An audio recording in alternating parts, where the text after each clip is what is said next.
Ali Hasan Osama এবং brother Rahul সাহেবের তারাবি সংক্রান্ত পর্যালোচনা সেই ভিডিওটি দেখতে আমার একটু বিলম্ব হয়েছে।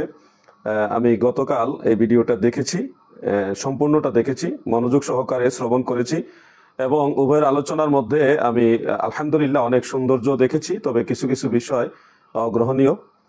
আমি আজকে সেই আলোচনার আলোকে আমার পক্ষ থেকে একটা মূল্যায়ন বা মন্তব্য আপনাদের সামনে পেশ করতে চাই। প্রথমেই ধন্যবাদ জানাই জনাব আলী হাসান ওসামা সাহেবকে, যিনি অত্যন্ত সুন্দর মাধুর্যতাপূর্ণ প্রাঞ্জল ভাষায় সুন্দর দালিলিক আলোচনা পেশ করেছেন। এই কারণে জনাব আলী হাসান ওসামা সাহেবকে ধন্যবাদ জানাচ্ছি। পাশাপাশি জনাব ব্রাদার রাহুল সাহেবকেও ধন্যবাদ জানাই যে ধৈর্যের সাথে উনি আলোচনা করেছেন। ওনার আলোচনার মাঝে যদিও পর্যাপ্ত পরিমাণের খেয়ানত রয়েছে, দুর্বলতা রয়েছে, তথাপিও ওনাকেও ধন্যবাদ জানাই যে তিনি ধৈর্যের সাথে আলোচনা করেছেন। তো আমি প্রথমে যে বিষয়টা আলোচনা করব যে আমাদের জনাব আলী হাসান ওসামা সাহেব তিনি একটা দলিল প্রথমে সাবমিট করেছিলেন 20 রাকাত তারাবির পক্ষে, যেটা মুসান্নাফ ইবনে আবি শাইবার মধ্যে এবং অন্যান্য কিতাবের মধ্যেও আছে। হাদাসানা ওয়াকিউন আন মালিক ইবনে আনাস আন ইয়াহইয়া ইবনে সাঈদ আন্না উমর ইবনে আল খাত্তাবী রাদিয়াল্লাহু আনহু আমারা রাজুলান ইউসাল্লি বিহিম 20 রাকাতান। এখানে সনদে যে কয়টা রাবী রয়েছে প্রত্যেকেই সেটা সর্বজন বিদিত প্রসিদ্ধ। ওয়াকি ইবনে জাররা তিনি একজন সেকারাবি, মালিক ইবনে আনাস ইমাম মালিক রহমতুল্লাহ আলাইহি উনি তো নিঃসন্দেহে সেকারাবি, তারপরে ইয়াহইয়া ইবনে সাঈদ আল কাত্তান রাহিমাহুল্লাহ তিনি জরাহ তাদিলের একজন বিখ্যাত মুহাদ্দিস ছিলেন, ইমাম ছিলেন, তিনার ব্যাপারে আর কথা বলার কোনো অবকাশ নেই।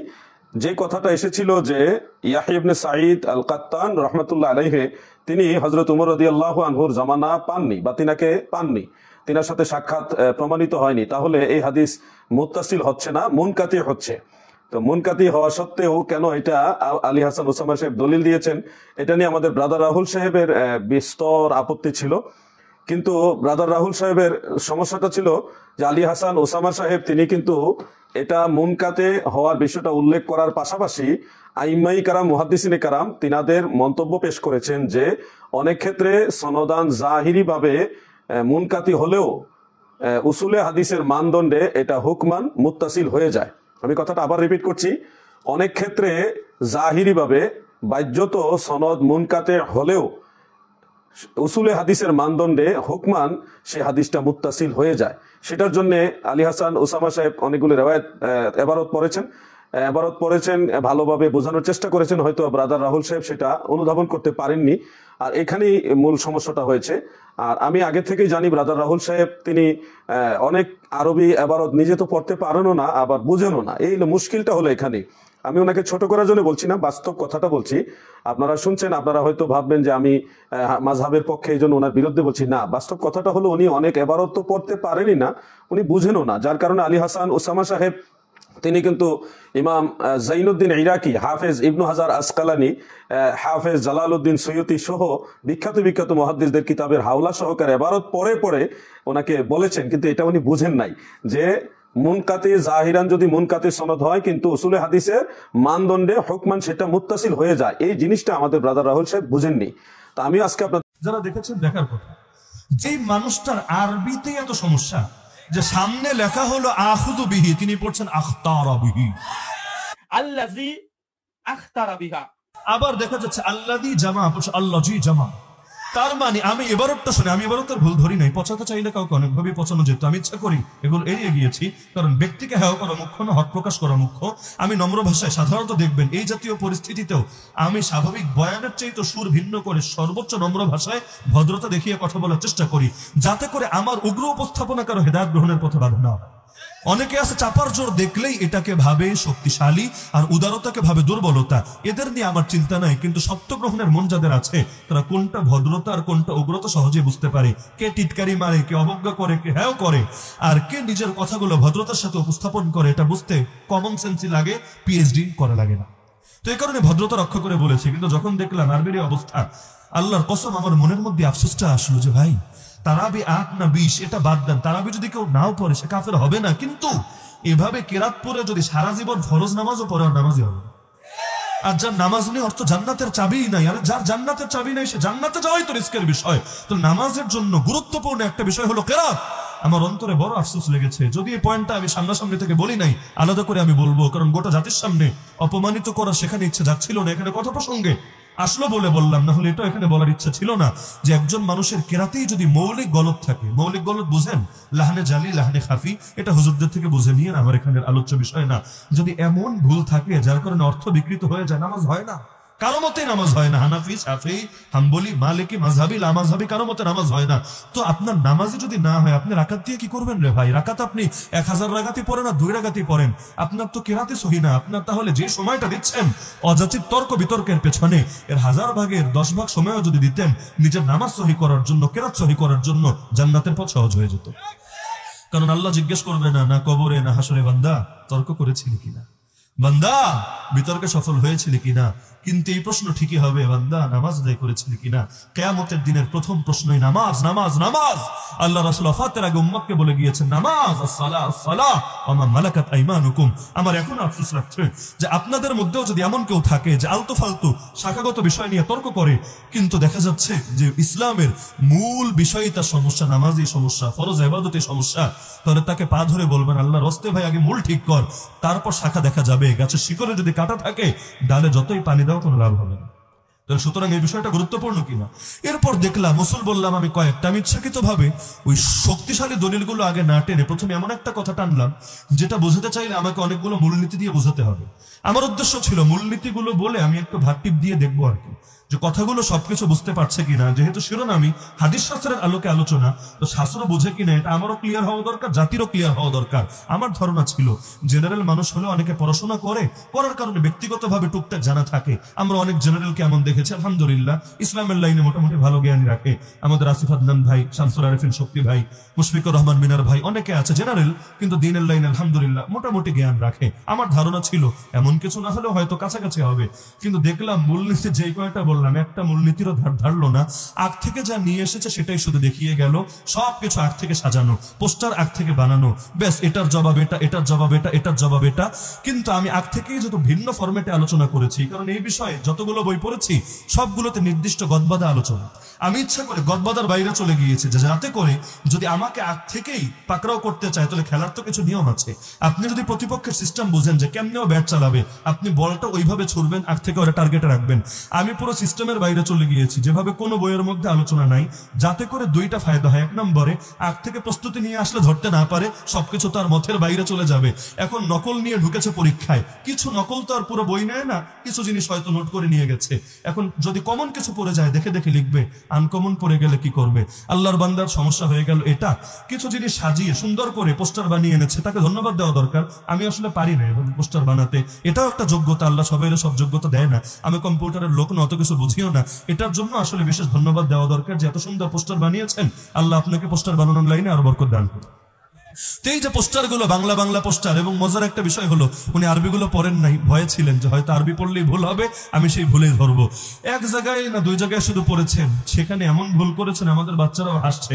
আমি তার সম্মানার্থে ভদ্রতার খাতিরে এড়িয়ে গিয়েছি, ওই পয়েন্ট নিয়ে পচানি দেই নাই, যদিও দিলে দেওয়া যেত কিন্তু ভদ্রতার খাতিরে দেই নাই। কিন্তু পুরো বাংলাদেশ এখন এই পয়েন্টগুলো নিয়ে হাসাহাসি করছে। আর পানি খাওয়া নিয়ে তো যা হয়েছে এটা বলার অপেক্ষা রাখে না, সেটা আমি নাই টানলাম। তো এখন দেখা যাচ্ছে যে পোস্টারগুলো যেহেতু কমন আর আমার কথাগুলো হয়েছে আনকমন, আমার কোনো কথার লাইনে আসছে না, চলে যাচ্ছে অন্য জায়গায়। আর আমি এটা মোটামুটি নিশ্চিত হয়েছি, যদিও গায়েবের বিষয় আল্লাহ ভালো জানে। আমি যে কয়টা কিতাবের নাম বলেছি, একশো নিশ্চিত হবে না, যে কয়টা কিতাবের রেফারেন্স দিয়েছি, আমার মনে হয়েছে, হয়তো আপনারা দেখলে আপনাদেরও মনে হয়েছে, এগুলোর নামই হয়তো আল্লাহর বান্দা শুনে নেই, অথবা নাম শুনলেও এগুলো কে লিখেছে, কয় খণ্ডে ছাপা, কি আছে পড়তে পারে না, পারার কথাও না। কারণ আরবির যে অবস্থা, তাতে এই কিতাবগুলো পড়ার যোগ্য, আর এগুলো যেহেতু বাংলা অনুবাদ নাই, সুতরাং এগুলো দিয়ে পোস্টার বানানো সম্ভব হয় নাই, সুতরাং এগুলো তার আলোচনার বাইরেই চলে গেছে। তো মূলনীতি আমি যা বললাম সবই দেখলাম ধরাবাঁধার বাইরে। আরেকটা মুনকাতি হওয়া সত্ত্বেও কেন এটা আলী হাসান ওসামা সাহেব দলিল দিয়েছেন, এটা নিয়ে আমাদের ব্রাদার রাহুল সাহেবের বিস্তর আপত্তি ছিল। কিন্তু ব্রাদার রাহুল সাহেবের সমস্যাটা ছিল যে আলী হাসান ওসামা সাহেব তিনি কিন্তু এটা মুনকাতে হওয়ার বিষয়টা উল্লেখ করার পাশাপাশি আইম্মাই কারাম, মুহাদ্দিসিনে কারাম তিনাদের মন্তব্য পেশ করেছেন যে অনেক ক্ষেত্রে সনদান জাহিরি ভাবে মুনকাতি হলেও উসুলে হাদিসের মানদণ্ডে এটা হুকমান মুত্তাসিল হয়ে যায়। আমি কথাটা আবার রিপিট করছি, অনেক ক্ষেত্রে জাহিরি ভাবে বাহ্যত সনদ মুনকাতে হলেও উসুলে হাদিসের মানদণ্ডে হুকমান সে হাদিসটা মুত্তাসিল হয়ে যায়। সেটার জন্য আলী হাসান ওসামা সাহেব অনেকগুলো রেওয়ায়েত এবারত পড়েছেন, ভালোভাবে বোঝানোর চেষ্টা করেছেন, হয়তো ব্রাদার রাহুল সাহেব সেটা অনুধাবন করতে পারেননি, আর এখানেই মূল সমস্যাটা হয়েছে। আর আমি আগে থেকেই জানি ব্রাদার রাহুল সাহেব তিনি অনেক আরবি এবারত নিজে তো পড়তে পারেনও না, আবার বুঝেনও না, এই মুশকিলটা হলো এখানে।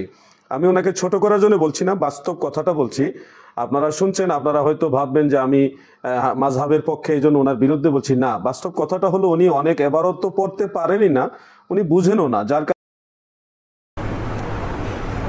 আলহামদুলিল্লাহি রাব্বিল আলামিন ওয়াসসালাতু ওয়াসসালামু আলা রাসূলিহিল আমিন ওয়া আলা আলিহি ওয়া সাহবিহি আজমাইন, আম্মা বাদ।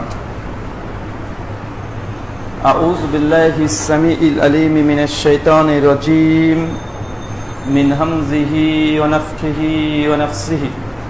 বিসমিল্লাহির রহমানির রহিম। يا أيها الناس اتقوا ربكم الذي خلقكم من نفس واحدة وخلق منها زوجها وبث منهما رجالا كثيرا والنساء واتقوا الله الذي تسألون به والأرحام إن الله كان عليكم رقيبا يا أيها الذين آمنوا اتقوا الله حق تقاته ولا تموتن إلا وأنتم مسلمون وقال الله سبحانه وتعالى ما آتاكم الرسول فخذوه وما نهاكم عنه فانتهوا وقال الله سبحانه وتعالى يا أيها الذين آمنوا أطيعوا الله وأطيعوا الرسول ولا تبطلوا أعمالكم أما بعد فإن خير الحديث كتاب الله وخير الهدي هدي محمد صلى الله عليه وسلم وشر الأمور محدثاتها وكل محدثة بدعة وكل بدعة ضلالة وكل ضلالة في النار।